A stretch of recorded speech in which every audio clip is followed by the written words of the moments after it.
నమస్కారం సిటీ వార్తలకు స్వాగతం. విజయనగరం జిల్లా ఎస్పీ శ్రీ వకుల్ జిందల్ ఐపీఎస్ విజయనగరం 1వ పట్టణ పోలీస్ స్టేషన్ ని మరియు సెంట్రల్ క్రైమ్ స్టేషన్ ను సందర్శించి స్టేషన్ ప్రాంగణాన్ని, పోలీస్ బిల్డింగ్ లోని ప్రతి గదిని, లాకప్ గదులను పరిశీలించారు. పోలీస్ స్టేషన్ ప్రాంగణంలో సీజ్ చేసి ఉన్న వాహనాలని ఏ కేసులో లేనిది తెలిసే విధంగా ట్యాగ్ చేసి రికార్డ్ మెయింటైన్ చేయాలని అధికారులను ఆదేశించారు. పోలీస్ స్టేషన్ సిబ్బందితో మమేకమై వారు నిర్వర్తిస్తున్న విధులను అడిగి తెలుసుకున్నారు.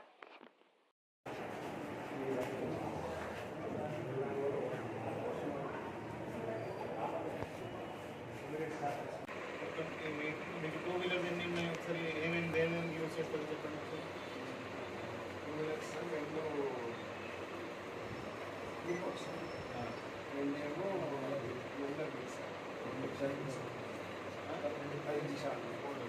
తర్వాత ఇక టైం 2 పనులు వాడుతుంది తర్వాత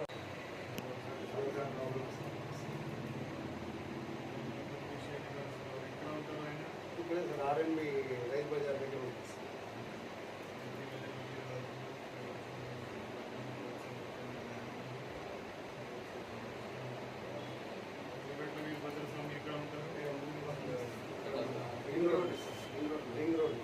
చార్జ్ తీసుకున్నాక ఈరోజు Vizianagaram 1 town and Vizianagaram 2 town police station visit చేయడం జరిగింది. విజయనగరం టౌన్లో ఎట్లాంటి క్రైమ్స్ జరుగుతున్నాయి, ఎట్లాంటి క్రైమ్ ఇష్యూస్ ఉన్నాయి, ఎట్లాంటి లా అండ్ ఆర్డర్ ఇష్యూస్ ఉన్నాయి, దాని మీద పరిశీలించడం జరిగింది.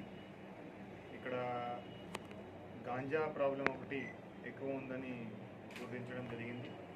అదేవిధంగా కొన్ని ఏరియాస్లో యాక్సిడెంట్స్ జరుగుతున్నాయి. ఇవన్నీ ఈ రెండు ప్రాబ్లమ్స్ మీద మనం దాని మీద ఎలా కంట్రోల్ చేయగలము, దాని మీద ఒక ప్లాన్ తయారు చేసి రాబోయే రోజుల్లో అది ఇంప్లిమెంట్ చేయడం జరుగుతుంది.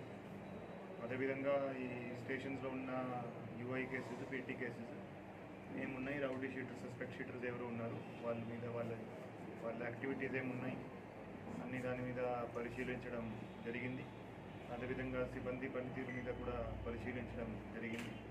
సో రాబోయే రోజుల్లో ఈ క్రైమ్స్ మనం ఎలా తగ్గించాలి, అదేవిధంగా ఈ ప్రాపర్టీ క్రైమ్స్ కూడా ఈ టౌన్ కాబట్టి కొన్ని చోట్ల జరుగుతున్నాయి, సో అవి కూడా ఎలా కంట్రోల్ చేయాలని అన్ని దాని మీద పరిశీలించి రాబోయే రోజుల్లో ఎలా మనం క్రైమ్ తగ్గించాలని యాక్షన్ ప్లాన్ ఇంప్లిమెంట్ చేయడం జరుగుతుంది. మరికొన్ని వార్తా వివరాలతో మళ్ళీ కలుద్దాం. అంతవరకు సెలవు. నమస్కారం.